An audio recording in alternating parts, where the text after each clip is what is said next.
Good evening. It was gold medal heartbreak for Canada's women's hockey team today, falling 2-1 to the U.S. in overtime. It was the fourth consecutive gold medal meeting between Canada and the U.S. that was decided by one goal. CTV's Heather Butts has more from Milan. What a night to be watching a gold medal hockey game here in Milan, Italy. We are at the Hockey Canada Ice Palazzo. This venue was put together so athletes here in Milan could have a space to come with their families to cheer each other on and watch Olympic sports. This evening, this room was jam-packed with family, friends, Olympians, other athletes. Wayne Gretzky himself was here this evening chatting with me while we were watching the women's gold medal match, and what a game it was. The energy in this room was something else. You could just feel people on the edge of their seats at the beginning of the game. When Canada was up 1-0, people here were just ecstatic. Everybody cheering, the screams, the clapping. It was just incredible. And then they were able to hold off the Americans for so long. People here were so excited.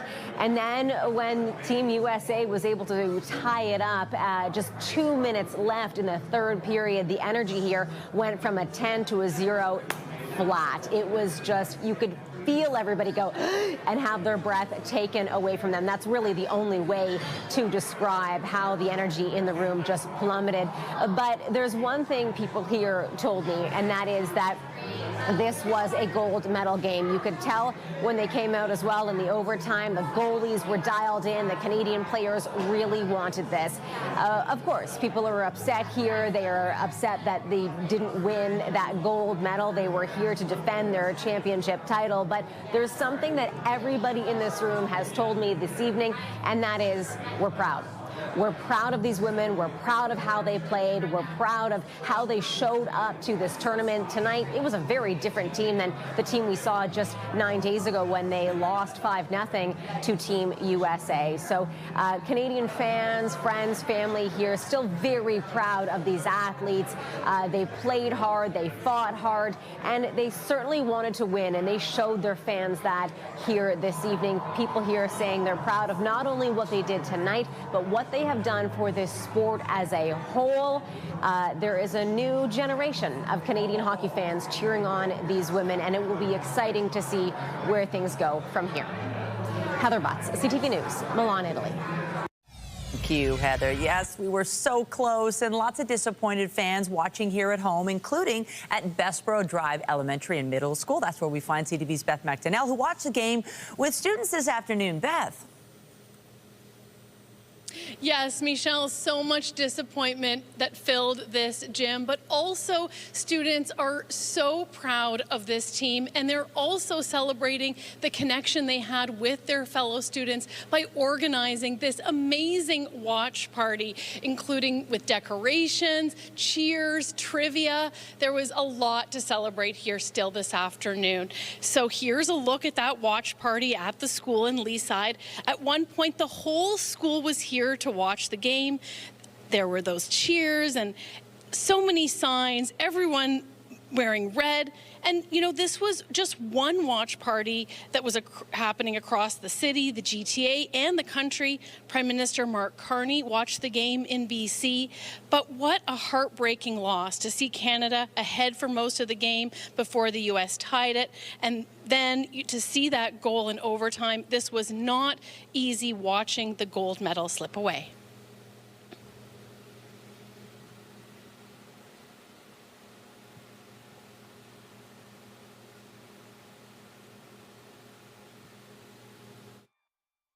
It was a really close game, and it was a little disappointing to realize that we lost since it was gold, but it's okay, but still a little disappointing. It's kind of disappointing that they lost, but I feel like they played like a really good game, and it was like super close, especially since like we lost like 5-0 the time before that. So what'd you think of this watch party?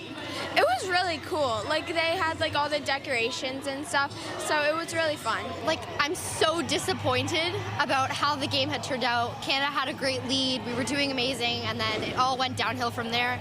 And honestly, I feel like it was worth the wait too. I feel like it was fun to watch, and it was engaging, and it was like we were on our toes almost. And I think that in the end, I mean, Canada will come back, hopefully, and win gold some other time. It was a bunch of fun. I mean, the score doesn't really matter because even though they didn't get the gold, we all came and we celebrated women's hockey, and I think that's the most important part of this. I was really impressed with what the students had to say and how they handled the loss. The final score was 2-1 for the U.S. Reporting live, I'm Beth McDonnell. Michelle, back to you. Thank you so much, Beth. Thanks to all the kids there. Also tonight, Dream Mexico vacations turn into a nightmare. Several groups of Canadians sick and even hospitalized during their stay. We investigate. But first, stunning developments in the UK where Andrew Mountbatten Windsor, formerly known as Prince Andrew, was arrested. Police took the eighth in line to the throne into custody this morning at his home on what is his 66th birthday. CTV's Abigail Beeman has more. Police stand outside Sandringham Estate, home to former Prince Andrew, later seen leaving a police station in this vehicle. The arrest on suspicion of misconduct in public office comes after police said they were looking into allegations Mountbatten Windsor had passed on documents to the late sex offender Jeffrey Epstein while he was working as a trade envoy. It truly is a seismic moment for this country, and I think for the monarchy as well. So what's your reaction to your brother's arrest? King Charles wasn't answering questions Thursday about his little brother, but released a statement saying he learned the news with the deepest concern and the law must take its course. Mountbatten Windsor spent a decade as trade envoy. He made about a dozen visits to Canada in that period. Emails released in the Epstein files suggest he shared UK government reports in 2010. Mountbatten Windsor has always denied wrongdoing. Whether those details that were passed on by Andrew to Epstein were all part of his job and part of his responsibilities, well, that's an open question. However, the official guidance for trade envoys was that they have a duty of confidentiality. The family of Virginia Giuffre says the arrest is a win for Epstein victims. She died by suicide in May and in 2022 settled a lawsuit accusing the former prince of sexually abusing her as a teenager. I think we're very hopeful that this is the start of the domino effect. This is where the house of cards starts falling. Police released a short statement after the former prince was seen leaving the police station, saying he was released under investigation with some police searches of royal property still underway. Abigail Beeman, CTV News, Ottawa. Here in Toronto, we turn our attention to the weather forecast and kind of a calm day after that messy stuff we got yesterday. Not too hot, not too cold, but we do anticipate some unsettled weather as we head in towards the end of the week. Our Lindsay Morrison is here with all the details. Yeah, Michelle, once again, we are looking at a mix of precip. This time it looks like we will begin with some rain, followed by a changeover to some snow. We've got some rain moving over Lake Huron right now. We've had some thunderstorms in southwestern Ontario today. Plenty of lightning associated with those. It is +1 right now at Pearson Airport, 0 degrees in Hamilton, 2 degrees in the Peterborough area, and winds are starting to strengthen now. They're still coming out of the east, gusting close to 60 kilometers per hour in the Hamilton area. Through the night tonight, all is pretty calm, dry through most of the overnight hours, with the wet weather beginning in the pre-dawn hours of your Friday. But we've got a system on the way that, again, is going to bring us some rain and likely some snow. Environment Canada issuing special weather statements for snow in eastern Ontario and some pretty gusty winds along the north shore of Lake Erie for tomorrow afternoon. We'll detail everything you need to know heading into the weekend coming up in your weather forecast. But for now, Michelle, I'm going to send it back to you. Thank you, Lindsay. The country's finance minister made a stop in Mississauga today to introduce new measures aimed at cracking down on extortion. The goal is to improve the sharing of financial intelligence with law enforcement. CTV's Janice Golding reports. We've all seen the videos, houses and businesses riddled with bullet holes, cars set ablaze. This criminal violence has become an epidemic in our communities. Crimes born of extortion. It's not only the demand for money, it creates fear. It disrupts our operations. It puts entrepreneurs, employees, and families in danger. Today, in response to increasing calls for aid, particularly from the South Asian community, the federal government announced it's stepping in. We're going to make life very difficult for criminals around the country. Finance Minister François-Philippe Champagne describing a host of new initiatives to combat extortion crime, saying they've enlisted FinTrack, Canada's financial intelligence agency, to prioritize and mobilize resources. Enough is enough. We're going to fine you. FinTrack will be working with banks and credit unions, as well as the RCMP and local police, to share data and flag suspicious transactions. We're going to distract, disrupt, deter you from targeting families and business owners in this community and other communities. Beyond that, FinTrack will implement a new targeted indicator profile and share it with financial institutions so they can quickly detect extortion transactions. It will also assign financial intelligence experts to work on the ground to support police. We are strengthening Canada's ability to follow the money, identify criminal networks, and disrupt their operations. Peel's Deputy Chief of Police says last year alone there were 476 reports of extortion in the region. 190 involved businesses, and of those, 29 resulted in shootings or arson. That is not just a statistic. It represents hundreds of people who are living in fear and forced to live with the experiences they've had. The federal government's move follows summits in Brampton and Surrey, BC, as well as pleas from mayors in Brampton and Caledon, politicians and business people saying there's a desperate need for a multi-jurisdictional strategy. Now, FinTrack says it will be building on work it's already undertaken, saying over the last 2 years, it's identified 46 people involved in 11,000 transactions. Reporting live from Janice Golding, now back to Nathan. Thank you, Janice. A man has been taken to hospital after a stabbing near Queen and Bathurst. Police were called to the area shortly after 2 p.m. for reports of a man being stabbed inside a building. The victim, a 33-year-old man, was taken to hospital with serious but non-life-threatening injuries. So far, there's no information on suspects. Also in the city, shots were fired outside a residential building near Keele and Eglinton early this morning. Yeah, kind of in the middle of the night, heard what sounded like 4 shots. Bang, bang, bang. I've not heard shots before, so I wasn't sure if that's what it was. It was scary, but I thought it was like more in this area. But now you're telling me it was in my building, in the same condo. I'm very scared. Police were called to an apartment on Cannon Jackson Drive for reports of shots fired around 3 a.m. While no injuries were reported, they say they located evidence of gunfire at the scene. Investigators have not provided any details on possible suspects at this point. York Regional Police are looking for possible victims of a ticket scam. 19-year-old Pui Hin Lee has been charged with robbery. Police allege earlier this month Lee met a woman regarding the purchase of concert tickets. When the victim arrived, the suspect pointed a knife at her and demanded money. Police say they met through the social media platform Redbook. Police are concerned there could be more victims. Anyone with information is urged to contact investigators or Crime Stoppers. Speaking of York Regional Police, the service's chief announced today that he's planning to retire in June. Jim McSween joined York Police in 1989, and he's been in the top job since May of 2020. The Police Service Board says Chief McSween has served the community with integrity, professionalism, and a steadfast commitment to public safety. The board noted his leadership as the organization evolves to meet the needs of a growing region. And McSween said in a statement, "It has been the greatest honor of my career to lead the dedicated members of this service who put the professionalism, compassion, and commitment to public safety into action every day. I would like to thank the Police Service Board, our members, our partners, and our communities for the trust and confidence you have placed in me over the past 6 years and for my entire career." A fourth complainant took the stand today at the sexual assault trial of billionaire businessman Frank Stronach. But proceedings hit a hurdle when the woman referred to preparatory meetings with the prosecution. The judge briefly halted proceedings twice to allow lawyers to confer on the matter. Stronach's defense lawyer previously warned she would seek a stay of proceedings over allegations that complainants were coached by prosecutors in preparation for the trial. Stronach has pleaded not guilty to 12 charges stemming from alleged incidents dating back as far as the 1970s.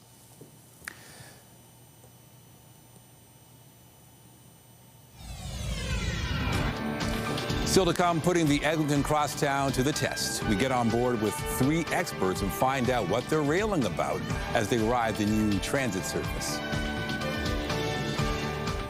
As neighbors dig out following another major snowfall, the mayor was asked this morning about the ongoing cleanup.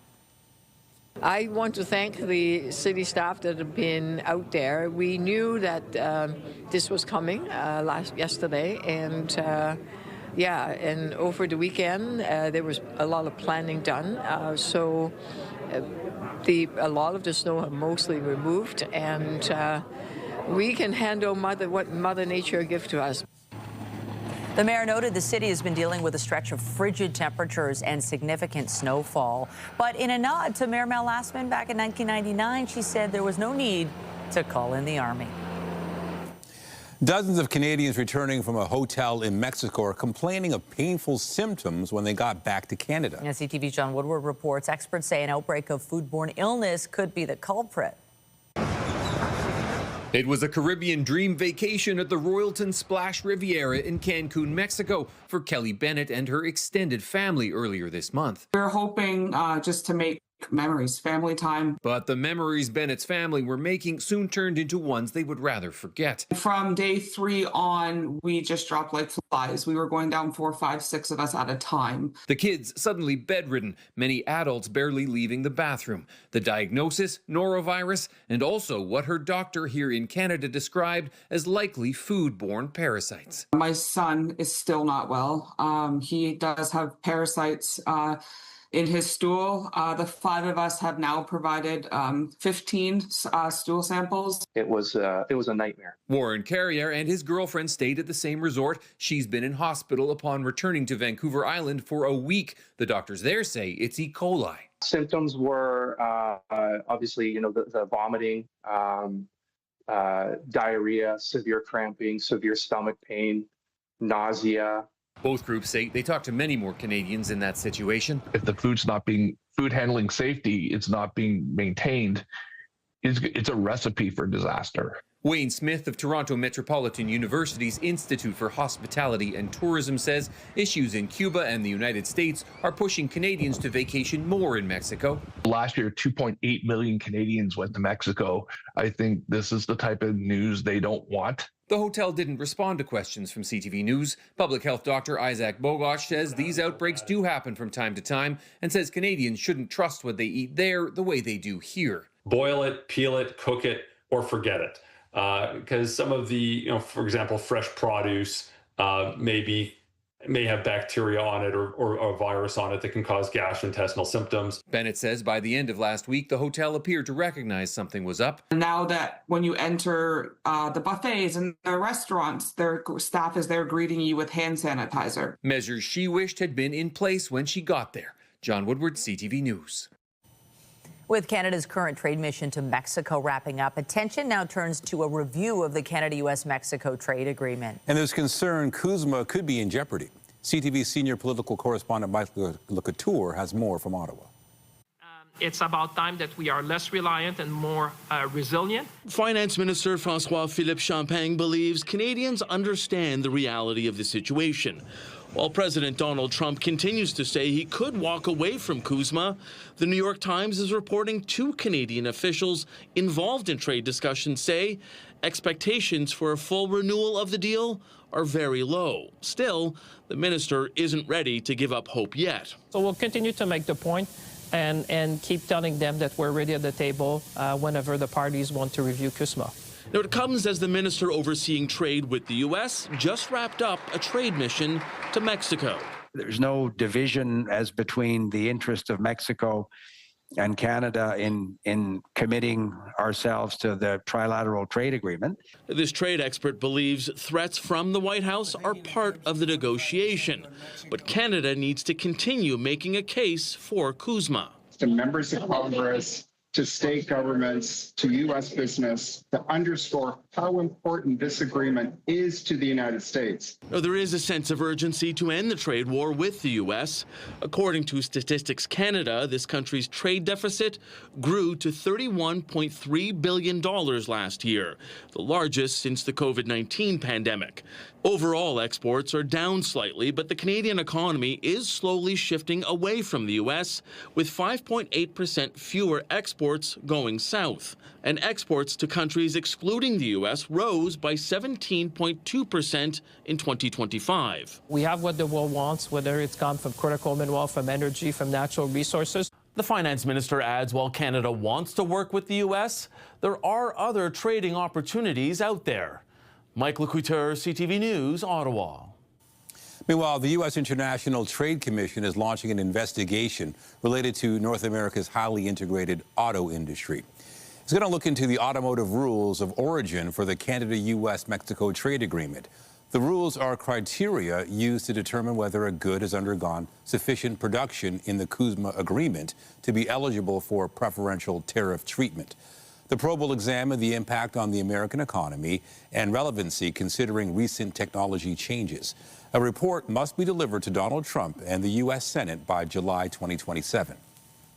We have a peek tonight at what the U.S. president's new plane is going to look like. This is Air Force One with its new color scheme. There are actually two of these specifically configured aircraft, and both will be painted red, white, gold, and dark blue, Donald Trump's preferred colors. The change was proposed by the president during his first term. Air Force One has been painted baby blue and white for more than 60 years.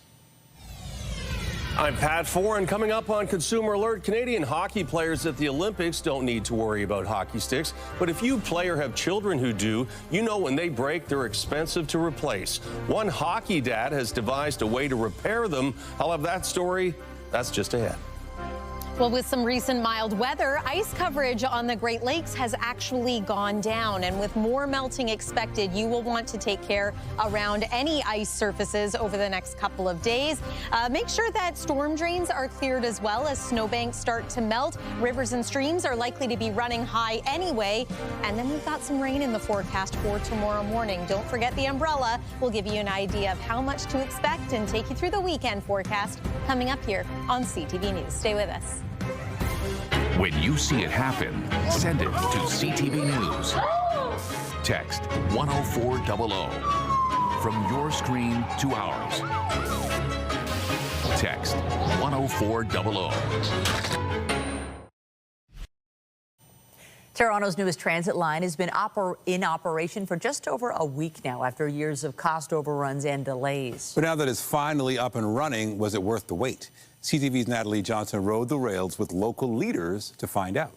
A week after the Eglinton LRT finally hit the tracks for service, three experts met up at a shiny new station. Amazing. To explore Toronto's newest transit line. I like that they're videos now. And go for a real-world ride. Community activist, a politician, and an academic walk into an LRT. The experts, U of T Infrastructure Institute Director Maddie Simiatiki. This is really a change of pace for how we build transit and how transit looks in our city. City Councillor Josh Matlow, whose ward includes 8 stops along the line. Transit has always been a dream for communities like Little Jamaica. And Little Jamaica's Community Land Trust Coordinator, Anika Mark. A huge opportunity for our local economies, right? With the opening day excitement now in the rear view, these experts put this regular ride to the test. I think it's so fast. That's one thing I love about it. The speed, like we're getting to where we need to go. And I think that's what Torontonians need.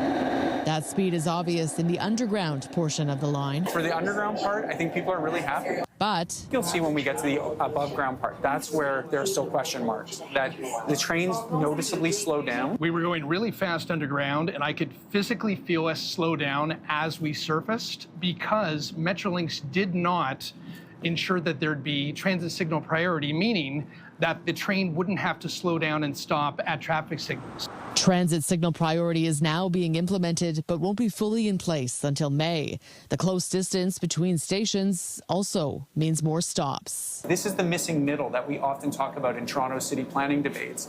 And what happens is the planners at the time wanted to make sure that there was transit that was close to all of where these folks live so that they don't have to have long walks to the stations. And yet the trade-off is now that the line in this area goes slower because the stations in some parts are very close together.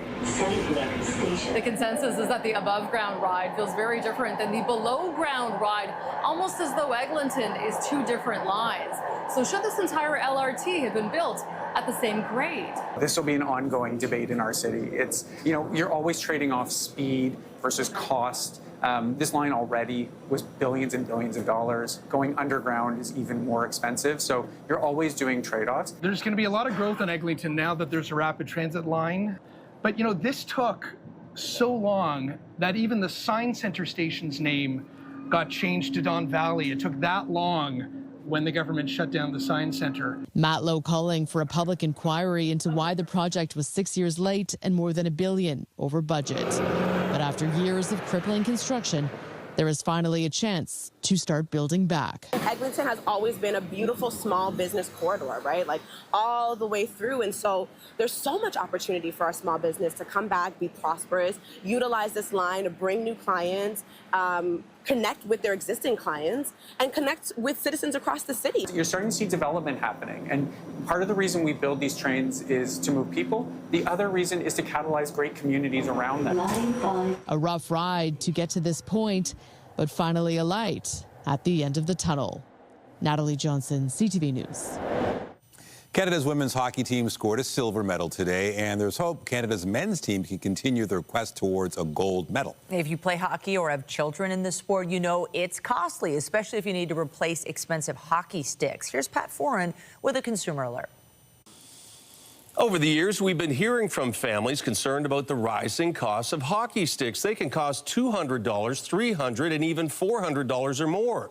One hockey dad who was tired of replacing them found a way to fix them. Brody, back for Nylander, shoots it. When one of the Toronto Maple Leafs breaks a stick, they skate to the bench to get a new one. Sticks often self-destruct at the wrong time, and when it happens in recreational and minor hockey games, they're expensive to replace. Where do sticks typically break? Well, honestly, they're everywhere. Everywhere. Everywhere and anywhere. Rod Daigle of Mississauga has two sons in AAA hockey. Like many parents, he was getting frustrated with his growing stick budget.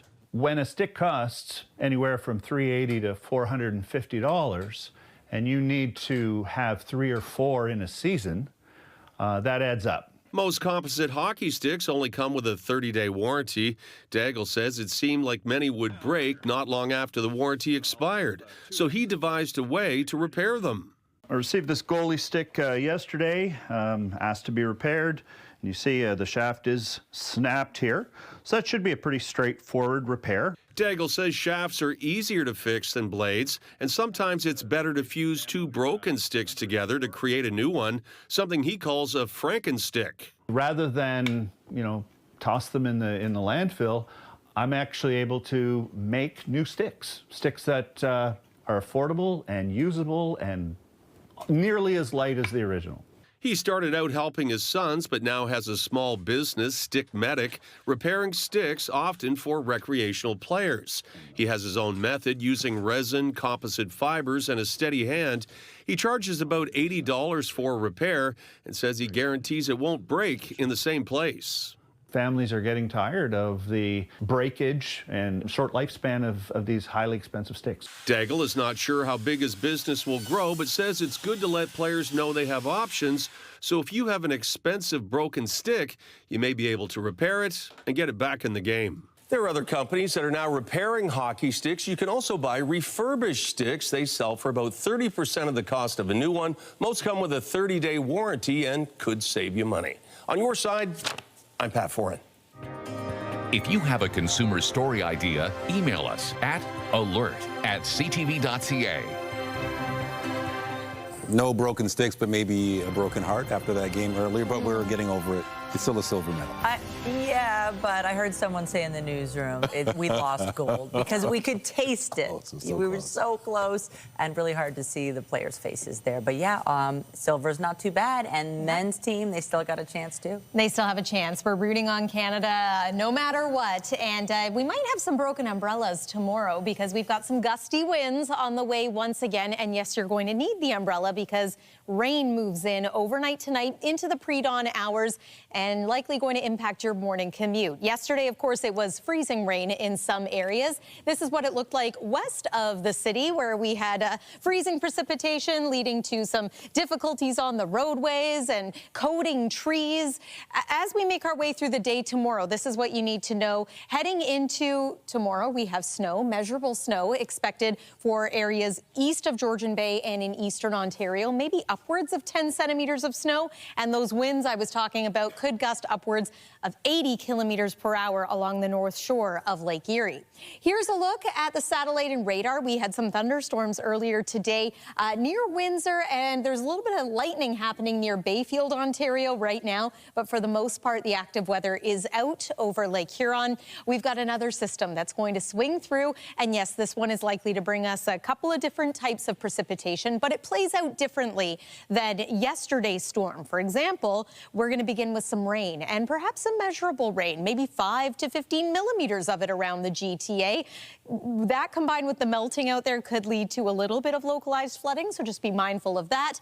There's the snow that's going to be heavier for areas north of here in through cottage country. We get into the possibility of some mixing by about the noon hour tomorrow. And then as this system wraps around, we see another round of potential flurries or measurable, slightly measurable wet snowflakes. Into Saturday, that opportunity is there again. The weekend itself isn't a total washout by any means. In fact, there will be many dry periods, but intermittent flurries and showers are likely. As mentioned, anywhere from 5 to maybe 15 millimeters of rain. We haven't had a lot of rain recently, so that feels new. And again, the measurable snow is going to be for areas like Huntsville over toward Bancroft, perhaps a couple of centimeters to the southwest as we make our way into Saturday. Now, I touched upon those winds. What's interesting is the winds change direction tomorrow. We will have more of a southwest flow. That helps bump up our temperature. Yes, the winds are going to be gusty, but might help warm us up a little bit. It is 1 degree right now at Pearson Airport. We're going to hold near 1 degree, maybe even 2 degrees through the overnight hours tonight. So a mild overnight. Look at tomorrow's forecast daytime high, +4. So that will be interesting once again, factoring into whether or not we get rain versus snow. 6 degrees tomorrow for you in the Brantford area as well as Oakville. But look at the difference between Oakville and Whitby. 1 for the high in Whitby, Ontario, 0 in Minden, and 1 degree in Brighton. 7-day forecast is shaping up to look like this. Saturday's another mild one, +3 for the high, but the chance of flurries or showers, again, not a washout of a day, but just the chance is there. Mostly cloudy skies through the weekend too, 0 degrees on Sunday. A bit of a cool little burst Monday night and into Tuesday morning. Temperature back in the minus double digits for Tuesday, but a return to some sun, and we're going to watch Wednesday for maybe a little bit of snow or mixing once again. That's the forecast for now. Nathan, over to you. Thank you, Lindsay. Also tonight, a $10 million gift. A former patient gives back to Sunnybrook Hospital in a big way, expanding treatment and research for obsessive-compulsive disorder.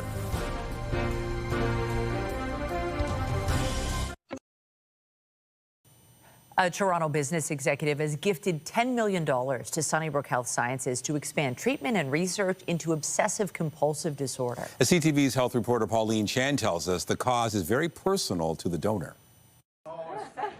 In 2019, lawyer and businessman Brian Reeve came to the Friedrich W. Thompson Center at Sunnybrook. I had OCD throughout a lot of my adult life, and it finally got to the point where I needed a life reset. And so I entered the program. I was in it for 4 months and had tremendous results from it. Now he's giving back to the program to the tune of $10 million. We are running the only intensive treatment program in the country where people with more severe and disabling OCD can actually get in-depth help 7 days a week.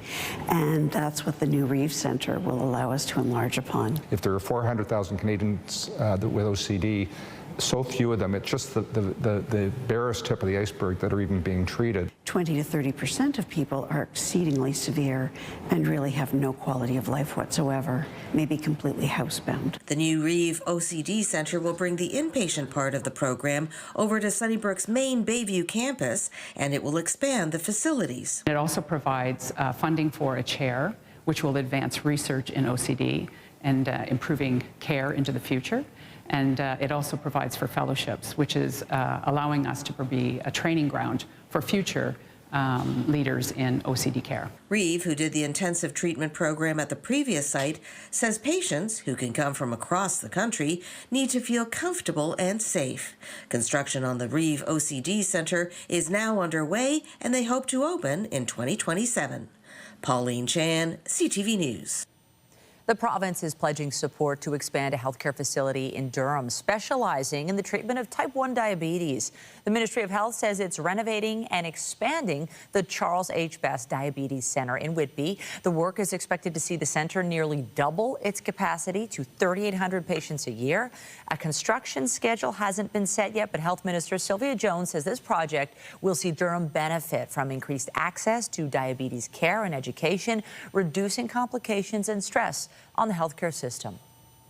Another Game of Thrones prequel is on the way, although this time it's heading for the stage rather than the screen. It's been nearly 6 years since the final episode of the smash hit HBO series aired, but fans have been able to return to Westeros with follow-up prequel series House of the Dragon and A Knight of the Seven Kingdoms. England's Royal Shakespeare Company now says it will debut the world premiere of Game of Thrones The Mad King this summer. The play will be set over a decade before the events of the main series, with author George R.R. Martin serving as executive producer and creator. And a few years after the end of UK historical drama Peaky Blinders, the franchise is back with the official trailer for an upcoming feature film. You abandoned your kingdom, and you abandoned your son. Cillian Murphy and several other cast members from the original show are back in Peaky Blinders, The Immortal Man. It follows his now former crime boss character.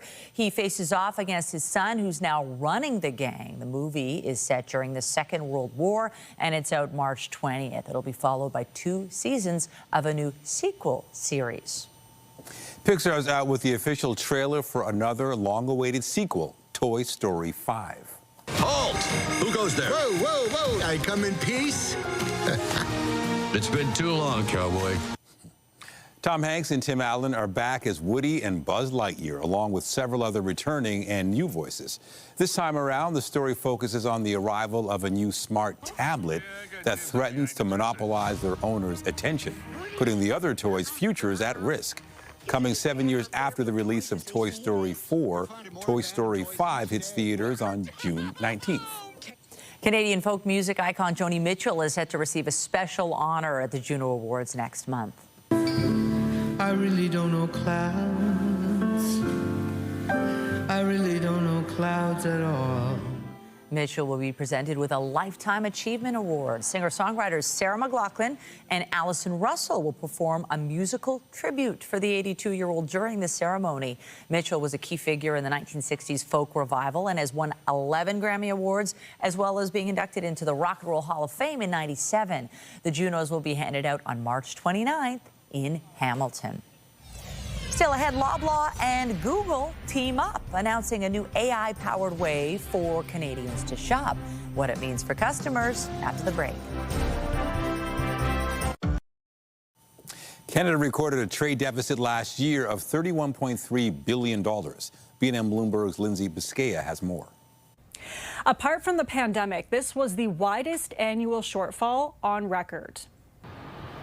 Data shows annual exports last year saw a drop, but a strong run-up in gold prices might have masked the true damage of the trade war. Exports of gold, silver, and platinum jumped nearly 42%. Exports to the U.S., meanwhile, fell almost 6%. And here are the closing numbers for the day. The Canadian dollar was up to end the day, sitting at 73.07. West Texas Intermediate climbed to 66.45. Western Canadian Select was also up to $49.64 a barrel.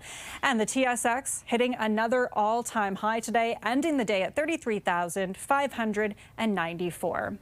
And those are your business headlines. I'm Lindsay Biscaya. The Business Report is brought to you by Canadian Western Bank, the bank built for business.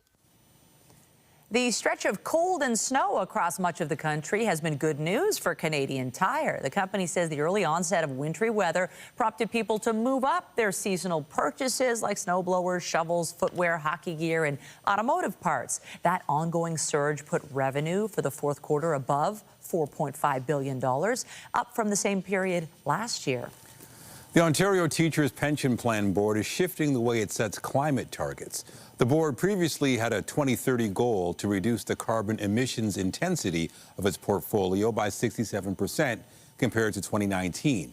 but has now concluded that's not a helpful way to measure real-world progress. Instead, the Pension Plan Board has set a 2030 target to double climate transition aligned and private investments to $70 billion. The organization is Canada's largest single profession pension plan, managing about $270 billion in assets.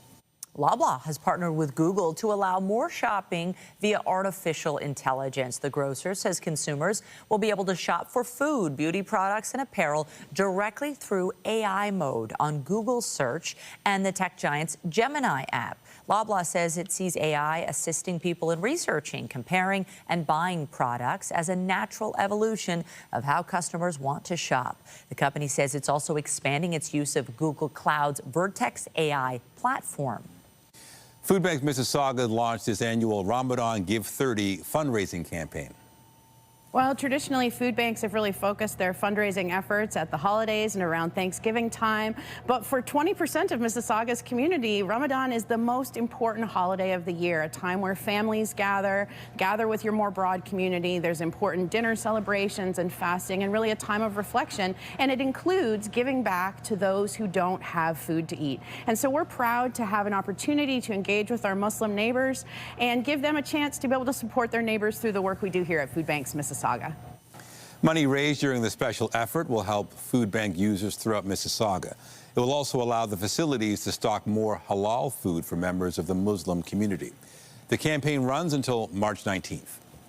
We're turning to our coverage of the Milano Cortina Olympics. And despite the tough loss for the Canadian women's hockey team, there were some bright spots, including another chance to reach the top of the podium after 4 Canadian curlers punched their ticket to the final with a dramatic finish today.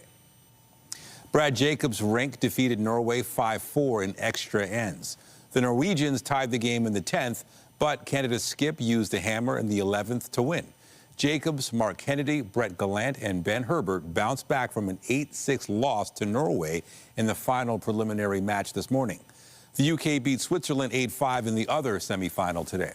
They'll face Canada in the gold medal match on Saturday. On the women's side, Canada is headed to tomorrow morning's semifinal against Sweden. Rachel Homan and her rink had to beat South Korea today, and they did 10-7. Both teams needed a win to move on. The Canadian skip made a hit for the win in the 10th to close round-robin play at 6-3. After a sluggish start, Canada roared into medal contention with 5 straight wins. Our overall medal count now at these games is 15. In freestyle skiing, Canada's Cassie Sharp qualified for the women's halfpipe final on Saturday, despite a nasty fall today. The gold medalist slammed down hard during her second run, but waved to the crowd and smiled as she was carried away on a stretcher. The Canadian Olympic Committee says she is stable and being evaluated by medical staff. Sharp is still ranked 3rd overall because of her first run. 2 other Canadians also qualified. Just ahead, unlocking one of Toronto's most distinguished honors, Dr. Joseph Wong is presented with the key to the city for a lifetime of philanthropic work. His inspiring story coming up. Get Toronto's top stories, breaking news alerts, and watch live. Download the CTV News app. When handing out keys to the city, Mayor Olivia Chow says her goal is to recognize inspiring individuals from diverse backgrounds who embody the spirit and potential of Toronto. Today, she presented the honor to physician and longtime Chinese community advocate, Dr. Joseph Wong.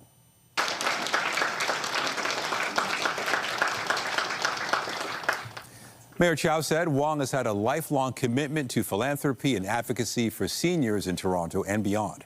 Originally from Hong Kong, Wong moved to Canada as a young man and opened a family medical practice in Toronto. He soon got involved in local efforts to combat discrimination and expand access to culturally appropriate care for Chinese Canadian seniors. Dr. Joseph Wong, for almost 5 decades, have really dedicated his life to serve others, whether helping to open the doors for the Southeast Asian refugees arriving to Canada through Operation Lifeline, or seeking justice for people that are voiceless, that have been discriminated through racist policies. He is very deserving of the key to the City of Toronto for his dedication, his passion, and his commitment to serving others. Today's award, the key to the city, is not mine alone at all. It belongs to the great group of people, volunteers who have been together. We have quite a few of them today.